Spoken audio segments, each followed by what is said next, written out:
Hi മക്കളെ, നമുക്കപ്പോ ഇന്ന് എന്ത് ചെയ്യാം? ഫസ്റ്റ് യൂണിറ്റിന്റെ ചാപ്റ്റർ നമ്പർ 2. നമ്മൾ ഇന്ന് ഫസ്റ്റ് യൂണിറ്റിലെ രണ്ടാമത്തെ ചാപ്റ്റർ ആണ് നമ്മൾ ഡിസ്കസ് ചെയ്യാൻ പോകുന്നത്. ഏതാണ് നമ്മുടെ ചാപ്റ്റർ? രണ്ടാമത്തെ ചാപ്റ്റർ ഏതാന്ന് നോക്കിയാലോ? യെസ്, എന്താണ്? സാഫ് സഫായി മേം അവൽ ഗാവ്, അല്ലെ? സാഫ് സഫായി മേ അവൽ ഗാവ് എന്നുള്ളതാണ് നമ്മുടെ ചാപ്റ്റർ നമ്പർ 2. അപ്പൊ എന്ത് ചെയ്യാം മക്കളെ, നമുക്ക് ചാപ്റ്റർ നമ്പർ 2 ഡീറ്റെയിൽ ആയിട്ട് നമുക്ക് ഡിസ്കസ് ചെയ്താലോ? അതിലെ ആ ക്വസ്റ്റ്യൻ ആൻസേഴ്സ് ഏതൊക്കെ ടൈപ്പ് ക്വസ്റ്റ്യൻ ആണ് വരാൻ സാധ്യത എന്നുള്ളത് നോക്കിയാലോ? യെസ്, നോക്കാം മക്കളെ, നോക്കാം. സൂചന, സാഫ് സഫായി മേ അവൽ ഗാവ് കഹാനി കാ എഹംശ് പഠേ और പ്രശ്നോं के उत्तर लिखिए. മക്കളെ, നിങ്ങൾക്ക് ഏകദേശം വരാൻ ഒരു പാറ്റേൺ, ഈ ഒരു ടൈപ്പ് ഓഫ് പാറ്റേൺ അല്ലെങ്കിൽ ഈ ഒരു ടൈപ്പ് ഓഫ് ക്വസ്റ്റ്യൻസ് ആണ് വരാൻ സാധ്യതയുള്ളത്. ഒരു പാരഗ്രാഫ് തരും, അതിനെ ബേസ് ചെയ്ത് ക്വസ്റ്റ്യൻ ആയിരിക്കും നിങ്ങളോട് ചോദിക്കുക. ഓക്കെ ആണല്ലോ? അപ്പൊ എന്താണ് ക്വസ്റ്റ്യൻ നോക്കാം മക്കളെ. एशिया का सबसे साफ सुथरा गांव मावलिन नोंग मेघालय में है. साल 2003 में इस गांव को एशिया के सबसे साफ सुथरा गांव के तौर पर चुना गया. इस गांव की सबसे बड़ी खासियत यह है कि यहां की सारी साफ सफाई गांव वाले खुद ही करते हैं. स्वच्छता के लिए यहां के लोग किसी तरह के प्रशासन पर निर्भर नहीं है എന്നുള്ളതാണ് പാരഗ്രാഫ്. ഇനി ഈ പാരഗ്രാഫിനെ വെച്ചിട്ട് ചോദിച്ചിരിക്കുന്ന ക്വസ്റ്റ്യൻ ആണ് നോക്കാം മക്കളെ. ഏഷ്യ के सबसे साफ सुथरा गांव का नाम क्या है? ഏഷ്യയിലെ ഏറ്റവും വൃത്തിയുള്ള ഗ്രാമത്തിന്റെ പേര് എന്താണെന്നാണ് ക്വസ്റ്റ്യൻ. ആൻസർ ഇസ് മാവലിൻ നോങ്, അല്ലെ? ഇനി എന്താണ്? ഗാവ് കെ സഫായി കാ കാര്യ കോൻ കർത്തെ ഹേ? ഗ്രാമത്തിലെ ആ സഫായി അല്ലെങ്കിൽ ക്ലെൻലിനെസിന്റെ കാര്യം ആരാണ് ചെയ്യുന്നത് എന്നാണ് ക്വസ്റ്റ്യൻ തന്നിരിക്കുന്നത്. മക്കളെ, ആരാണ്? ഗാവ് വാലേ ഖുദ്. ആരാണ്? ഗ്രാമവാസികൾ സ്വയമാണ് എന്ത് ചെയ്യുന്നത്? ക്ലീനിങ് പ്രോസസ് ചെയ്യുന്നത്. ഓക്കെ ആണല്ലോ? മൂന്നാമത്തത്, യഹാൻ ഗാവ് വാലേക്ക് കോൺസി മനോദശ പ്രകട ഹോത്തി ഹേ? 2 മാർക്കിന്റെ ക്വസ്റ്റ്യൻ ആയിട്ട് ചോദിക്കാം. ഇവിടെ ഗ്രാമവാസികളുടെ എന്തൊരു മനോഭാവമാണ് കാണപ്പെടുന്നത് എന്നുള്ളതാണ് ക്വസ്റ്റ്യൻ. നോക്കിയാലോ മക്കളെ? യെസ്, യഹാം गांव यानी गांव वालों की साफ सफाई की जागरूकता प्रकट की है. ഇവിടെ എന്താണ് കാണുന്നത് മക്കളെ? ഇവിടെ ഗ്രാമത്തിലെയോ അല്ലെങ്കിൽ ഗ്രാമവാസികളുടെയോ അല്ലെങ്കിൽ ഗ്രാമത്തിന്റെയോ എന്താണ് ക്ലെൻലിനെസിനെ പറ്റിയുള്ള, വൃത്തിയെ പറ്റിയുള്ള അവരുടെ ഒരു അവയർനെസ് അല്ലെങ്കിൽ അവരുടെ ജാഗരൂകതയാണ് ഇവിടെ പ്രകടമാകുന്നത്. ഗാവ് കി സാഫ് സഫായി, അല്ലെ? ഗാവ് കി സാഫ് സഫായി അതാണ് പറയുന്നത്. എന്താണ്? ഗാവിലെ ആ ഒരു വൃത്തിയുടെ കാര്യമാണ് ഇവിടെ നമ്മളോട് പറയുന്നത്. നോക്കിയാണല്ലോ? യെസ്, അപ്പൊ ഓക്കെ അല്ലേ അത് മക്കളെ? അപ്പൊ നമുക്ക് എന്ത് ചെയ്തു? അവരുടെ എന്ത് മനോഭാവമാണെന്ന് ചോദിച്ചു. നമ്മൾ ഓട്ടോമാറ്റിക്കലി എന്ത് ചെയ്തു? ഗാവ് യാനി ഗാവ് വാലോം കി സാഫ് സഫായി കി ജാഗരൂകത പ്രകട് കി. ഇവിടെ അവരുടെ ഒരു സാഫ് സഫായി ക്ലെൻലിനെ പറ്റിയുള്ള അവരുടെ ഒരു ജാഗരൂകതയാണ് അവിടെ കാണാൻ പറ്റുന്നത് എന്നുള്ള ആ ഒരു മനോഭാവമാണ് അവിടെ കാണാൻ പറ്റുന്നത്. അതാണ് അതിന്റെ ആൻസർ. ഓക്കെ ആണല്ലോ? യെസ്. അടുത്ത ക്വസ്റ്റ്യൻ എന്താ മക്കളെ? ജീവൻ മേ നിരോഗ് രഹനെ കെ ലിയേ സഫായി കെ അലാവ ക്യാ ക്യാ ഉപായ് ഹേ? ജീവിതത്തില് എന്താണ് നമ്മൾ വളരെ ആരോഗ്യവാനായിരിക്കുവാനായിട്ട് വൃത്തിയെ കൂടാണ്ട് നമ്മൾ എന്തൊക്കെ കാര്യങ്ങൾ ശ്രദ്ധിക്കണം എന്നുള്ളതാണ്. നോക്കാം നമുക്ക്. എന്തൊക്കെ കാര്യങ്ങൾ ശ്രദ്ധിക്കണം? യെസ്, എന്തൊക്കെയാണ്? ശുദ്ധ പാനി പീനാ ചാഹിയേ, ശുദ്ധമായ വെള്ളം കുടിക്കണം. ടീക് വ്യായാം കർണാ ചാഹിയേ, കറക്റ്റ് ആയ വ്യായാമം ചെയ്യണം. ടീക് സമയ കി ടീക് ഭോജൻ और समय पर सोना भी चाहिए, അല്ലെ?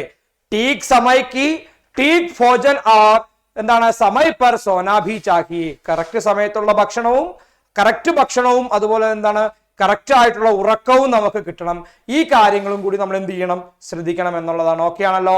എന്തൊക്കെയാണ് മറ്റുള്ള കാര്യങ്ങൾ എന്ന് ചോദിച്ചാൽ നമുക്ക് ഈ പോയിന്റിൽ എഴുതാം. 3 പോയിന്റ് 3 മാർക്കുള്ള ക്വസ്റ്റ്യൻ ആയിരിക്കും. ഓക്കെ ആണല്ലോ? യെസ്. അടുത്തത് മക്കളെ, पुनर्चक्रण से प्रकृति का बोझ कम हो जाता है. चर्चा करके पुनर्चक्र की सूची तैयार करे. എന്ത് ചെയ്യണം? അവിടെ ക്വസ്റ്റ്യൻ വരുന്നത് എങ്ങനെയാണ്? എന്താണ്? പുനർചക്രന്റെ ഒരു സൂചി തയ്യാറാക്കാൻ പറഞ്ഞുകൊണ്ട് ക്വസ്റ്റ്യൻ വരും, അല്ലെ? എന്താണ് അവിടെ? ചർച്ച കർക്കെ എന്നുള്ള ആവശ്യമില്ല. എന്ത് ചെയ്യും? പുനർചക്ര की സൂചി തയ്യാർ കരേ എന്ന് ചോദിക്കാം. ഓക്കെ ആണല്ലോ? പുനർചക്ര की സൂചി തയ്യാർ കരേ എന്നൊരു ക്വസ്റ്റ്യൻ ചോദിക്കാം. എങ്ങനെയായിരിക്കണം നമുക്ക് തയ്യാറാക്കുന്നത്? നോക്കാം. യെസ്, ഒരു ഉദാഹരണം സാറോട് തന്നിട്ടുണ്ട്. എക്സാമ്പിൾ ചോദിക്കുന്നത് ഇങ്ങനെയാണ്. ജൈസെ കൂടെ കച്ചറവും സേ ഖാദ്, അല്ലെ? അപ്പൊ എന്താണ്? കൂടെ കച്ചറയും നിന്ന് കിട്ടുന്നത് എന്തായിരിക്കണം? ഖാദ്, വളം നമുക്ക് ഉപയോഗിക്കാം, അല്ലെ? എന്താണ്? വേസ്റ്റിൽ നിന്ന് വളത്തെ ആക്കിയെടുക്കാം. ഇസ്തേമാൽ കിയേ ഗയേ പ്ലാസ്റ്റിക് സേ കിസി ഉപയോഗി ചീസ്, നമുക്ക് ഉപയോഗിച്ച പ്ലാസ്റ്റിക്കിൽ നിന്ന് എന്തെങ്കിലും ഉപയോഗപരമായിട്ടുള്ള കാര്യങ്ങൾ ഉണ്ടാക്കിയെടുക്കാം. സൂഖേ പത്തോം സേ, ഉണങ്ങിയ ഇലകളിൽ നിന്ന് എന്തുണ്ടാക്കാം? വളം ഉണ്ടാക്കാം. ഖാദ്. ഖാദ്യാവശിഷ്ടത, ഭക്ഷണ വേസ്റ്റിൽ നിന്ന് നമുക്ക് എന്തുണ്ടാക്കാം, അവിടെ നമുക്ക് എന്തുണ്ടാക്കാം, ഖാദ് ഉണ്ടാക്കാം. കാഗസ്, പേപ്പറിൽ നിന്ന് എന്തുണ്ടാക്കാം, കാഗസ് കി ഫൂൽ ആദി ചീസേ, പേപ്പർ ഫ്ലവർ പോലെയുള്ള എന്തെങ്കിലുമൊക്കെ ഐറ്റംസ് നമുക്ക് ഉണ്ടാക്കാം. പ്ലാസ്റ്റിക് ബോത്തൽസേ, പ്ലാസ്റ്റിക് ബോട്ടിലിൽ നിന്ന്.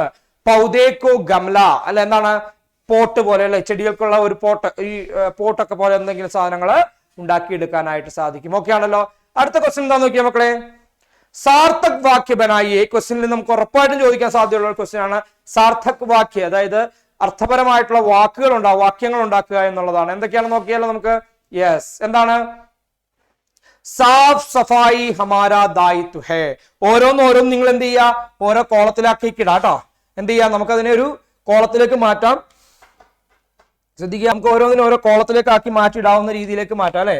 എന്താണ്, ഇങ്ങനെ ഒരു സൈഡിലേക്കൊക്കെ നമുക്ക് ഒരു കോളം വരച്ച് ഒരു കോളമൊക്കെ വരച്ചിട്ട് എന്ത് ചെയ്യാം മക്കളെ, നമുക്ക് ആ കോളത്തിന്റെ ബോക്സിന്റെ ഉള്ളിലേക്ക് ആക്കിയിട്ട് ഓരോ പോയിന്റിനും നമുക്ക് നോട്ട് ചെയ്യാം. ശ്രദ്ധിക്കാം, സാഫ് സഫാരി ഹമാരാ ദായിത്വ ഹേ. എന്താണ്, വൃത്തി എന്നുള്ളത് നമ്മുടെ ഉത്തരവാദിത്വമാണ്.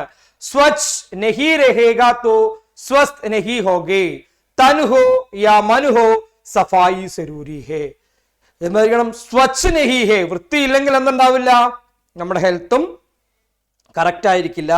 തൻ ഹോ യാ മൻ സഫായി സരൂരി ഹേ, മാനസികപരമായിട്ടും ശാരീരികപരമായിട്ടും എന്ത് വേണം, വൃത്തി വേണം. ഇനി സ്വച്ഛ രഹോ സ്വസ്ഥ രഹോ, സെയിം തന്നെ പറയുകയാണ് വേറെ രീതിയിൽ. എന്താണ്, വൃത്തിയായിരിക്കൂ, എന്താണ്, ആരോഗ്യവാനായിരിക്കൂ. പ്രകൃതി ഹം ഹേ, പ്രകൃതി നമ്മളാണ്. ഹരിയാലി ഹേ ഖുഷ്ഹാലി ഹേ, പച്ചപ്പുണ്ടെങ്കിൽ എന്തുണ്ട്, സന്തോഷമുണ്ടാവും. ബച്ചാലോ ബച്ചാലോ പ്രകൃതി കോ ബച്ചാലോ, അപ്പനാ ജീവൻ ബച്ചാലോ. എന്ത് ചെയ്യാം, അതിനെന്ത് ചെയ്യാം, ബച്ചാലോ ബച്ചാലോ പ്രകൃതി കോ ബച്ചാലോ. എന്താണ്, പ്രകൃതിയെ രക്ഷിക്കൂ. അപ്പനാ ജീവൻ ബച്ചാലോ, സ്വന്തം ജീവൻ രക്ഷിക്കൂ. അപ്പൊ എന്ത് ചെയ്യാം മക്കളെ, ഇതെല്ലാം നമുക്ക് എങ്ങനെ ചെയ്യാം, ഓരോന്നും ഒരു കോളത്തിലേക്കാം. ഉണ്ടല്ലോ, പ്രകൃതി ഹം ഹേ, ഹരിയാലി ഖുഷ്ഹാലി, അതുപോലെ തന്നെ ഓരോന്നും നമുക്ക് ഇതുപോലെ ഓരോ ബോക്സിലേക്ക് ആക്കിയിട്ട് എഴുതാം. ഫോർ എക്സാമ്പിൾ നോക്കിയേ, പ്രകൃതി അല്ലെ, പ്രകൃതി ഹം ഹേ, ഹം ഹേ, ഇങ്ങനെ ഒരു സാർത്ഥക് വാക്കാക്കി എഴുതാം. അപ്പൊ ഇങ്ങനെ നമ്മൾ എന്ത് ചെയ്യാം, വേണമെങ്കിൽ അത് പ്ലക്കാർഡ് മോഡലോ അല്ലെങ്കിൽ എന്തെങ്കിലും ഇങ്ങനെ ഒരു പിക്ചറൊക്കെ വരച്ചിട്ട് നമുക്ക് എന്ത് ചെയ്യാം, അതിനെ നമുക്ക് പ്രസന്റ് ചെയ്യാം, അതിനും മാർക്ക് കിട്ടും. ഓക്കെ ആണല്ലോ. ഇനി എന്താണ് നോക്കാം മക്കളെ. യെസ്, വളരെ ഇമ്പോർട്ടന്റ് ആയിട്ടുള്ള ഒരു കാര്യമാണ് എന്ത്, പ്ലക്കാർഡ് അല്ലെ. മാവലിൻ നോങ്ങിലേക്ക് ഒരു പ്ലക്കാർഡ് അല്ലെങ്കിൽ പോസ്റ്റർ, ഇങ്ങനെ നമുക്ക് എന്ത് ചെയ്യാം, സൂചനാ പോസ്റ്റർ ആണ് അല്ലെ, സൂചനാ പോസ്റ്റർ ആണ്. എന്താണ്, സൂചനാ പോസ്റ്റർ തയ്യാറാക്കാൻ പറയും. എങ്ങനെ പറയാൻ നോക്കിയേ, മാവലിൻ നോങ് ഏഷ്യ കാ സബ്സെ സാഫ് സുധരാ ഗാവ് അല്ലെ. മാവലിൻ നോങ് എന്താണ്, ഏഷ്യയിലെ ഏറ്റവും വൃത്തിയുള്ള ഗ്രാമം. ഇനിയോ, ധ്യാൻ ദേ കച്ചറ യഹാം വഹാം ന ഫേങ്കേ, ഡസ്റ്റ്ബിൻ കാ ഉപയോഗ കരേ. യെസ് മക്കളെ ശ്രദ്ധിക്കാം, അതിന്റെ ക്വസ്റ്റ്യൻ ഇങ്ങനെ വരും. എന്താണ്, मान ले मावलिन नोंग गांव में पर्यटक आते हैं वहां की सूचना पढ़. ഓൾറെഡി സാറ് പറഞ്ഞു എന്താണ്, മാവലിൻ നോങ് ഏഷ്യ കെ സബ്സെ സാഫ് സുധരാ ഗാവ്. അതുപോലെ തന്നെ എന്താണ്, കച്ചറ യഹാം വഹാം ന ഫേങ്കേ ഡസ്റ്റ്ബിൻ കാ ഉപയോഗ കരേ. ഈ രണ്ടും എന്താണ്, നമുക്ക് എന്ത് ചെയ്യാം, ഒരു സൂചനാ പടായിട്ട് നോട്ടീസ് ബോർഡ് പോലെ നമുക്ക് എന്ത് ചെയ്യാം, ഒരു എന്താണെങ്കിൽ ഒരു ബോർഡ് വെച്ചിട്ടുണ്ടല്ലോ, നമ്മൾ ആ ഗ്രാമത്തിലേക്ക് കടക്കുമ്പോൾ വെക്കുന്ന ബോർഡാണ്. അതിന്റെ ക്വസ്റ്റ്യൻ ഇങ്ങനെ ആയിരിക്കും വരുന്നത്. നിങ്ങളുടെ ടെക്സ്റ്റ് ബുക്കിൽ കൊടുത്തിരിക്കുന്ന ക്വസ്റ്റ്യൻ ആണ്. എന്താണ്, അങ്ങോട്ട് പര്യടക ടൂറിസ്റ്റ്സ് വരുന്നു, അതിന്റെ ഒരു സൂചനാപട തയ്യാറാക്കാനാണ് ക്വസ്റ്റ്യൻ വരുന്നത്. അതിൽ നിന്ന് ഈ ഒരു ആൻസറും വരും. ക്ലിയർ ആണല്ലോ, സെറ്റ് അല്ലേ? ഓൾറെഡി രണ്ടെണ്ണം തന്നിട്ടുണ്ട്.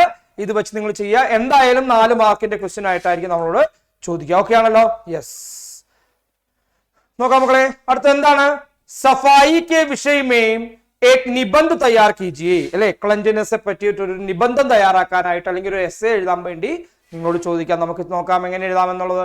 യെസ്, നോക്കാം മക്കളെ.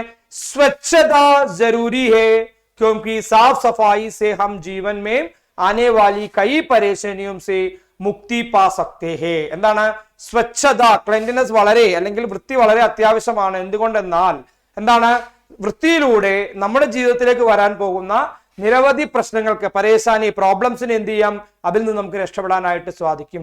സ്വച്ഛത കാ അർത്ഥ ഹേ സഫായി സേ രഹനെ കി ആദത്. സ്വച്ഛത, വൃത്തി എന്ന് ഉദ്ദേശിക്കുന്നത് എന്താണ്, വൃത്തിയോടുകൂടി ഇരിക്കുന്ന സ്വഭാവത്തെയാണ് നമ്മൾ പറയുന്നത്. സഫായി സേ രഹനെ സേ ശരീർ സ്വസ്ഥ രഹതാ ഹേ. വൃത്തിയിരിക്കുമ്പോൾ നമ്മുടെ ശരീരം എന്തായിരിക്കും, ആരോഗ്യമായിരിക്കും. സ്വച്ഛത തൻ our Mann ദോനോ Ki Khushi K ലിയെ ആവശ്യ ഹേ. വൃത്തി എന്ന് പറയുന്നത് എന്തായിരിക്കണം, ശുചിത്വം എന്ന് പറയുന്നത് എന്തായിരിക്കണം, മനസ്സിനും ശരീരത്തിനും സന്തോഷം വരുന്നതാണ്, വളരെ അത്യാവശ്യമാണ്. സ്വച്ഛത സഭി ലോഗോं को अपनी दिनचर्या की अवश्य ही शामिल करना चाहिए. ക്ലീൻലിനെസ് നമ്മൾ നമ്മുടെ ജീവിതത്തില് എന്താണ് നമ്മൾ കാത്തു സൂക്ഷിക്കേണ്ട, നമ്മുടെ ജീവിതത്തിൽ നമ്മൾ സൂക്ഷിക്കേണ്ട വളരെ അത്യാവശ്യപ്പെട്ട ഒരു കാര്യമാണ് എന്ത്? ക്ലീൻലിനെസ് എന്നുള്ളത്. അപ്പൊ ഇതും മക്കൾ എന്ത് ചെയ്യുക? നല്ല രീതിയിൽ സെറ്റ് ആക്കി വെക്കുക. അപ്പോ ഇതൊക്കെ ആയിരിക്കും ഈ ചാപ്റ്ററിൽ നിന്ന് ചോദിക്കാൻ സാധ്യതയുള്ള ക്വസ്റ്റ്യൻസ്. മക്കൾ എന്ത് ചെയ്യുക? നന്നായി പഠിക്കുക. അതിൽ വരുന്ന ക്വസ്റ്റ്യൻസ് എല്ലാം ഇതാണ് പാറ്റേൺ. ഈ പാറ്റേൺ വെച്ച് നന്നായിട്ട് നമ്മുടെ എന്ത് ചെയ്യുക? എല്ലാ ക്വസ്റ്റ്യൻസും ഒന്ന് വായിച്ചു നോക്കുക, ടെക്സ്റ്റ് ബുക്ക് വായിക്കുക, നല്ല രീതിയിൽ എക്സാം എഴുതുക. ഓക്കെ ആണല്ലോ? Yes, by.